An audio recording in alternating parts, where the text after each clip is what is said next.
వీక్షకులకు స్వాగతం, నమస్కారం. ప్రచారంలో కూటమి వెనకబడిందా? జగన్మోహన్ రెడ్డి ముందుకు దూసుకువెళుతున్నాడా? క్షేత్రస్థాయిలో పరిస్థితి ఏంటి? అడిదాల్సిన ప్రయత్నం చేద్దాం. విశ్లేషణ అంతా కూడా ఉన్నారు సీనియర్ జర్నలిస్ట్ సత్యమూర్తి గారు.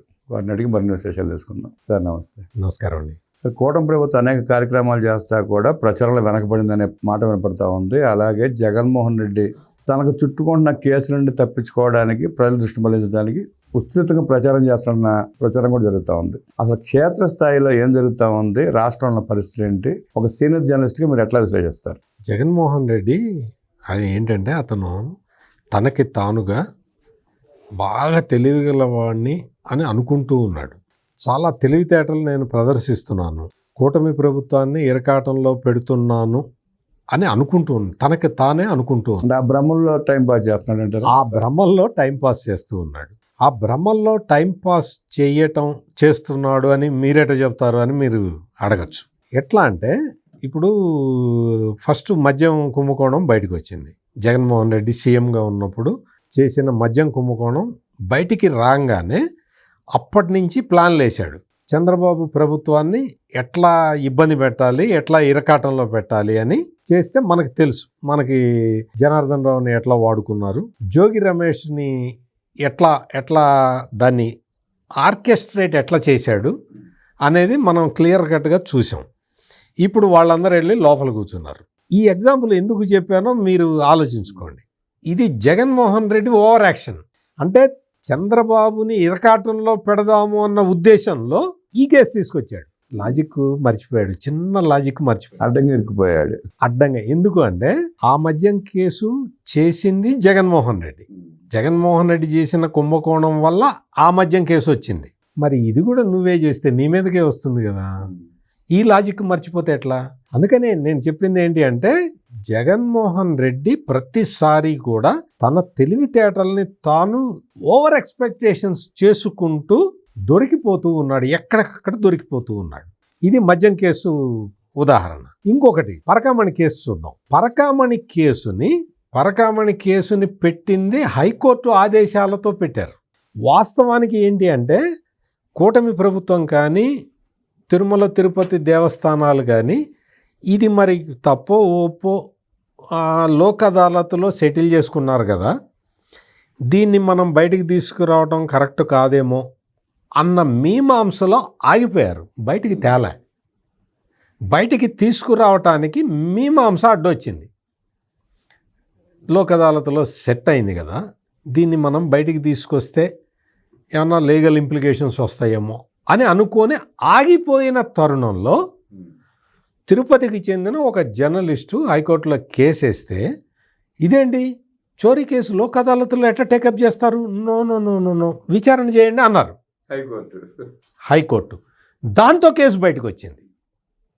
అంటే ఏంటి, ఈ కేసు ఎప్పుడైతే హైకోర్టు బయటికి తెచ్చిందో జగన్మోహన్ రెడ్డి నిజంగా అంటే మామూలుగా అతి తెలివి కాకుండా తెలివితేటల వరకు ఉన్నట్టయితే గప్చిప్పును కూర్చునేవాడు. ఎవరన్నా అడిగినా మాకేం తెలుసండి, కోర్టు చెప్పింది, ఎంక్వైరీ జరుగుతుంది, ఎంక్వైరీ జరగనివ్వండి అని ఊరుకోవాలి. కానీ జగన్మోహన్ రెడ్డి పరకామణి మీద ఇప్పటికీ 4 సార్లు ప్రెస్ కాన్ఫరెన్సులు పెట్టాడు. ఎందుకు పెడతావు, నీకు సంబంధం లేకపోతే నువ్వు ప్రెస్ కాన్ఫరెన్స్లో ఎందుకు పెడతావు అని ఇప్పుడు ప్రజలందరూ అడుగుతున్నారు. పరకామణి కేసులో ఎట్లా జరిగింది, దొంగతనం ఎంత జరిగింది, ఎట్లా జరిగింది, ఆ తర్వాత ఏం జరిగింది, పూసగుచ్చినట్టు చెప్పాడు బాబాయ్ మర్డర్ కేసులో. పోలీసులు కూడా చెప్పని విషయాలని ఎట్లయితే జగన్మోహన్ రెడ్డి చెప్పాడో పరకామణి కేసులో కూడా అంతే చెప్పాడు. కల్తీ నెయ్యి కేసు, ఆ కేసులో కూడా జగన్మోహన్ రెడ్డి సెల్ఫ్ గోల్ కొట్టుకున్నాడు. ఎట్లా సెల్ఫ్ గోల్ కొట్టుకున్నాడు, సుబ్బారెడ్డి సుప్రీంకోర్టుకి వెళ్ళటం ఎందుకు, స్టేట్ సిట్ వేసింది స్టేట్ గవర్నమెంట్, నీకు అంతా ఎంక్వైరీ జరుగుతూ ఉన్నది, ఆ ఎంక్వైరీని అడ్డుకుందామని చెప్పి జగన్మోహన్ రెడ్డి తన తెలివితేటలు వాడి సుప్రీంకోర్టుకు పంపించాడు కేసుని. సుప్రీంకోర్టు ఆదేశాలతోటి ఇప్పుడు కల్తీ నెయ్యి కేసు ముందరికి వెళ్తాం. స్పెషల్ సిట్ వేసింది జగన్మోహన్ రెడ్డి. ఇప్పుడు నేను చెప్పిన మీకు 3 ఎగ్జాంపుల్స్ చెప్పాను. సెల్ఫ్ గోల్ కొట్టుకున్నట్ట కాదా మీరు చెప్పండి. గుమ్మడికాయ దొంగ అంటే భుజాలు అడుగునట్టు ఉంది. ఇప్పుడు పిన్నెల్లి రామకృష్ణారెడ్డి దాంట్లో కూడా అదే జరిగింది. ఇప్పుడు పిన్నెల్లి రామకృష్ణారెడ్డి ఆ డబుల్ మర్డర్ కేసులో డబుల్ మర్డర్ కేసులో ఈయన పేరు వచ్చింది. ఈయన పేరు వచ్చినప్పుడు టక సుప్రీంకోర్టు దాకా వెళ్ళారు. సుప్రీంకోర్టు రేపు జడ్జిమెంట్ ఇస్తుందనంగా జగన్మోహన్ రెడ్డి పబ్లిక్లోకి వచ్చి అక్రమ కేసు అని చెప్పాడు. తెలుగుదేశం వాళ్ళని వాళ్లే చంపుకున్నారు అని చెప్పాడు. సుప్రీంకోర్టులో అక్కడ కేసు ఉన్నది, అక్కడ దాకా పంపించింది నువ్వే, అక్కడ ఆదేశాలు రాకుండా నువ్వెట్ట చెప్తావు? అంటే ప్రతిదీ కూడా అతి తెలివితేటలతో జగన్మోహన్ రెడ్డి తప్పులు చేసుకుంటూ వస్తూ ఉన్నాడు. జగన్మోహన్ రెడ్డి తప్పులు చేయటం వల్ల వైసీపీ నాయకులు అందరూ కూడా పెద్ద పెద్ద నాయకులుగా విర్రలు బోర్లు విరుచుకొని తిరిగిన వాళ్ళందరూ కూడా ఒక్కొక్కడు జైలుకి వెళ్తూ ఉన్నాడు. జైలుకి వెళ్ళిన తర్వాత ఈయన వెళ్ళి పరామర్శ పేరుతోటి వెళ్తున్నాడు. వాళ్ళని ఇంకా ఇదికిచ్చి వచ్చేస్తున్నాడు. ఇది జరుగుతున్నది. ఇప్పుడు ఏంటి అంటే జగన్మోహన్ రెడ్డికి ఈ కేసులన్నీ కమ్ముకొస్తూ ఉన్నాయి కదా, ఏం చేయాలి, ఎట్లా ముందరికి వెళ్ళాలి అందుకనే మీరు చూడండి, ఏమి చెయ్యటం చేతగాని వాడు కాగితం మీద బొమ్మలు వేసుకుంటాడు. మామూలుగా మనం చిన్నప్పుడు పరీక్ష రాసేటప్పుడు ఆ క్వశ్చన్లు ఏవేని ఈ కింద ఇచ్చిన 3 క్వశ్చన్లలో ఒకదానికి సమాధానం రాయండి అంటే ఆ ఒక్కటే మనకు తెలిసి చావకపోతే మనం అక్కడ కూర్చొని పిల్లి బొమ్మ వేస్తాం. ఆ 3 గంటలు బొమ్మలు వేసుకుంటూ కూర్చో, బొమ్మలు వేస్తే పిల్లి బొమ్మ వేస్తే అది కోతి అవుతుంది. అది జరుగుతున్నది ఇక్కడ. జగన్మోహన్ రెడ్డి చేస్తున్న ప్రతి పని ఇట్లాగే ఉన్నది. దాంతో ఏమైంది అంటే ఈ పార్టీ మొత్తం డిరైల్ అయిపోయింది. అందుకనే ఇప్పుడు మీరు చూడండి, జగన్మోహన్ రెడ్డి పేపర్ వర్క్ చేసుకుంటూ ఉన్నాడు. అందరినీ ఇదిగో వీళ్ళు అధికార ప్రతినిధులు అంటాడు, ఇదిగో వీళ్ళతోటి మాకు సంబంధం లేదు అంటాడు, ఇదిగో వీడు మా పార్టీ వాడు కాదు అంటాడు, ఇదిగో వీడు మా పార్టీ వాడే అంటాడు, ఇదిగో వీడిని మొత్తం ఇన్ఛార్జ్ ఫారెన్లో ఇన్ఛార్జ్ పెడతాట. ఇక్కడ దిక్కు లేదు, ఫారెన్లోట అక్కడంతా మొత్తం విదేశాలలో అందరినీ సమీకరించడానికి అక్కడ ఒకడిని పెట్టాడు. అక్కడ ఎందుకు పెట్టావు? విదేశాల్లో వాళ్ళందరూ ఓట్లు వేస్తారా? అంటే జగన్మోహన్ రెడ్డి చేస్తున్న కసరత్తు మొత్తం కూడా గ్రౌండ్ వదిలి చేస్తున్నట్టుగా ఉంది. గాలిలో కత్తి తిప్పుతున్నాడు. ఇది జగన్మోహన్ రెడ్డి చేస్తున్న మొత్తం. అంటే ఒక హాలో ఉందండి అక్కడ. వైఎస్ఆర్ కాంగ్రెస్ పార్టీ అనేది వాస్తవంగా పార్టీగా ఇంటాక్ట్గా లేదు. అందుకనే ఏంటి అంటే ఇప్పుడు మళ్ళీ లేటెస్ట్గా నాని అన్న నువ్వు లేకపోతే ఎట్టగన్నా, నువ్వు రావాలన్నా అని బతిలాడితే కొడాలి నాని వచ్చి స్టేట్మెంట్ ఇచ్చాడు. నేను వచ్చేస్తున్నా, నేను ఎందుకు దిగుతున్నా, నేను అసలు చించుతా పొడుస్తా అని మొదలు పెట్టాడు. ఎందుకు? నీకు కొడాలి నాని వల్లే కదా నీ పార్టీ సర్వనాశనం అయిపోయింది. అతను మాట్లాడిన బూతుల వల్లే కదా. అతన్ని చూసి 10 మంది నాయకులు మాట్లాడితే నీకు 11 సీట్లు వచ్చినాయి. ఇది కదా. ఇప్పుడు వీళ్ళు అధికార ప్రతినిధులు అని ఒక స్టేట్మెంట్ ఇచ్చాడు. ఆ ఆల్రెడీ అంతకు ముందర కొంతమంది అధికార ప్రతినిధులు పెట్టాడు. వాళ్ళ పేర్లు ఇందులో లేవు, వీళ్ళ పేర్లు అందులో లేవు. మరి ఎవడో అధికార ప్రతినిధి తెలియదు. అట్లాగే ఇందాక చెప్పా కదా, వాడెవడో ఫారెన్లో కోఆర్డినేట్ చేస్తాట, ఇక్కడ పోయింది, మన దేశంలో పోయింది. అంటే ఇటువంటివన్నీ కూడా జగన్మోహన్ రెడ్డి పార్టీ పెద్ద డొల్లా అని మొత్తం తనకి తానే ప్రూవ్ చేసుకుంటూ ఉన్నాడు. తనకి తానే ప్రూవ్ చేసుకుంటున్న పరిస్థితుల్లో జగన్మోహన్ రెడ్డి పార్టీని బతికించుకోవటానికి ఏం చేస్తున్నాడు అంటే ఈ సోషల్ మీడియాలో విపరీతమైన నెగిటివ్ ప్రచారాన్ని కుమ్ముతూ ఉన్నాడు. Thanks to Chandrababu Naidu. ఈ మాట ఎందుకు అంటున్నాను అంటే జగన్మోహన్ రెడ్డి ఇట తప్పుడు వార్తలు ప్రచారం చేస్తున్నాడు కదా, మనం కూడా చెయ్యాలి అన్న ర్యాట్ రేసులోకి వెళ్లకుండా చంద్రబాబు నాయుడు పొద్దున్న లేచిన దగ్గర నుంచి అదే చెప్తున్నాడు. తప్పు, అట్లా చేయొద్దు, అట్లా పెట్టద్దు, సోషల్ మీడియాని దుర్వినియోగం చేయొద్దు అని day in and day out చెప్తూ ఉన్నాడు. అందుకని మనకేమనిపిస్తూ ఉంటుంది అంటే ఈ వైసీపీ ప్రచారం ఏమో విపరీతంగా సోషల్ మీడియాలో కనపడుతున్నది. క్షేత్రస్థాయిలో 0. కూటమి క్షేత్రస్థాయిలో బలంగా ఉంది, చాలా బలంగా ఉంది. గ్రామ స్థాయి నుంచి బలంగా ఉంది. జిల్లాల్లో, నియోజకవర్గాల్లో పర్ఫెక్ట్ యంత్రాంగం నడుస్తూ ఉన్నది.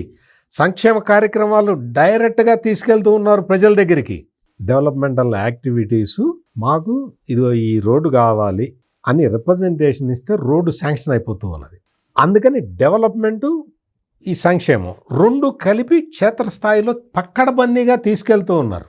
ఇక్కడ జగన్మోహన్ రెడ్డికి సోషల్ మీడియా గోడ కట్టుకొని సోషల్ మీడియా ఆ చట్రంలోనే తిరుగుతూ ఉన్నాడు జగన్మోహన్ రెడ్డి. అందుకని పేపర్ వర్క్ చేసుకుంటున్నాడు, పేపర్ మీద పేర్లు రాసుకుంటున్నాడు, సోషల్ మీడియాలో ప్రచారం చేస్తున్నాడు తప్ప క్షేత్రస్థాయిలో ఎక్కడా కనపట్టలేదు. అందుకనే జగన్మోహన్ రెడ్డి టూర్కు వెళ్ళిన ప్రతిసారి ఒక్క టూర్గా నువ్వు కరెక్ట్గా నీకు గనక నువ్వు నమ్మినట్టు నీకు ప్రజల నుంచి బాగా స్పందన వస్తూ ఉంటే పాదయాత్ర ఇప్పుడే మొదలుపెట్టు. లేదు నీకు తిరగలేవు, నీకు 10 మెట్లు ఎక్కడమే కుదరదు, 6 కిలోమీటర్లకు కూడా హెలికాప్టర్లో వెళ్ళిన వాడివి కదా, కారు వేసుకొని తిరుగు, మొబిలైజ్. అప్పుడు తెలుస్తుంది నువ్వు మొబిలైజ్ చేస్తున్నావా, ప్రజలు స్వచ్ఛందంగా వస్తున్నారా అని. అందుకని జగన్మోహన్ రెడ్డి పార్టీ క్షేత్రస్థాయిలో 0 ఉంది, డొల్ల ఉంది. వీళ్ళు ఎంతసేపటికి మీరు తిప్పి కొడితే కొడాలి నాని, పేర్ని నాని, ఆ నాని, ఈ నాని, లేకపోతే రోజా, అనసూయ వీళ్ళు మాట్లాడటం తప్ప, కొత్తగా ఇప్పుడు ఇంకొక అతను వచ్చాడు కారుమూరి వెంకటరెడ్డి అని, వీళ్ళు మాట్లాడటం తప్ప, వీళ్ళు కూడా సోషల్ మీడియాలో వాళ్ళ పేజెస్లో వాళ్ళు మాట్లాడుకొని వాళ్ళ వ్యూస్ వాళ్ళు చూసుకొని సంతోషపడటం తప్ప ఇక్కడ ప్రజలకి సంబంధించిన అంశాలని టేకప్ చేయట్లేదు. వాస్తవంగా జగన్మోహన్ రెడ్డి ఏదన్నా అంశాలు టేకప్ చెయ్యాలి అంటే క్షేత్రస్థాయిలో అంశాలు లేవు. నువ్వు అందుకనే రైతుల గురించి మాట్లాడుతున్నావు. పత్తి రైతు అన్నావు, మిర్చి రైతు అన్నావు, పొగాకు రైతు అన్నావు, మామిడి రైతు అన్నావు, అరటి రైతు అన్నావు, ఇన్ని డాన్సులు ఆడావు. ఈ రోజున వెళ్ళి రైతులను అడిగిరాపో, అరటి ఇప్పుడు స్కేర్సిటీ ఏర్పడదు. ఫర్ యువర్ ఇన్ఫర్మేషన్, రైతులు సప్లై చేయలేకపోతున్నారు. మంచి రేటు వచ్చింది అంటున్నారు. మంచి రేటు రైతుల దగ్గర పంట, సార్ మాకు ఇంకొక వారం అయితే కాయ వస్తుందండి, ఇంకొక వారం ఆగండి అని రైతులు బతిలాడుతున్నారు ఆఫీసర్లని. ఆ పరిస్థితి వచ్చింది. ఒక అరటే కాదు, మొత్తం అన్ని పంటలకి, కమర్షియల్ పంటలన్నీ కూడా ఇదే విధంగా ఉన్నాయి. ఇప్పుడు జగన్మోహన్ రెడ్డిని వెళ్ళి రమ్మనండి. ఎందుకు చెప్తున్నానంటే మీకు ఒక స్ట్రాటజీ ప్రకారం కాకుండా క్షేత్రస్థాయిలో నువ్వు ప్రభావం చూపించలేని పనులు ఎన్ని చేసినా నువ్వు సోషల్ మీడియాలో ఉంటావు తప్ప దానివల్ల ఎటువంటి ప్రయోజనం లేదు. నీకు ప్రయోజనం అంటే నీకేంటి, మళ్ళీ నీ చేతిలోకి అధికారం రావాలి, అంతే కదా. దానికోసం నువ్వు ఎన్ని వేల లక్షల కోట్లైనా ఖర్చు పెడతావు, ఖర్చు పెట్టడానికి సిద్ధంగా ఉన్నావు. ఇదే క్యాలిక్యులేషన్తో కదా నువ్వు సిద్ధం సభలు పెట్టింది. అవును, ఆ క్యాలిక్యులేషన్లలో నువ్వు ఎన్ని వేల కోట్లు ఖర్చు పెట్టావు. ప్రజలు నీతోటి వచ్చారా? రాలేదు. ప్రజల మనసు గెలవకుండా ఈ రోజుకి కూడా ప్రజల మనసుల్ని గాయపరుస్తూనే ఉన్నాడు జగన్మోహన్ రెడ్డి. తిరుపతి వెంకటేశ్వర స్వామికి సంబంధించిన కేసుల్లో ఈ రోజున జగన్మోహన్ రెడ్డి మాట్లాడుతున్న తీరు, మాటలు చూసిన తర్వాత ప్రతి హిందూ అనే కాదు, మామూలు ఈవెన్ క్రిస్టియన్స్ కూడా, వాళ్ళు కూడా ఏదో వేరే మతానికి ద్రోహం చేసిన వాడిని వాళ్ళు కూడా నెత్తికెత్తుకోరు. అందుకని మొత్తం మెజారిటీ అన్ని మతాల వాళ్ళు కూడా ఈ జగన్మోహన్ రెడ్డి చేస్తున్న ద్వంద్వ వైఖరిని వ్యతిరేకిస్తూ ఉన్నారు. ఇది క్షేత్రస్థాయిలో జరుగుతున్నది.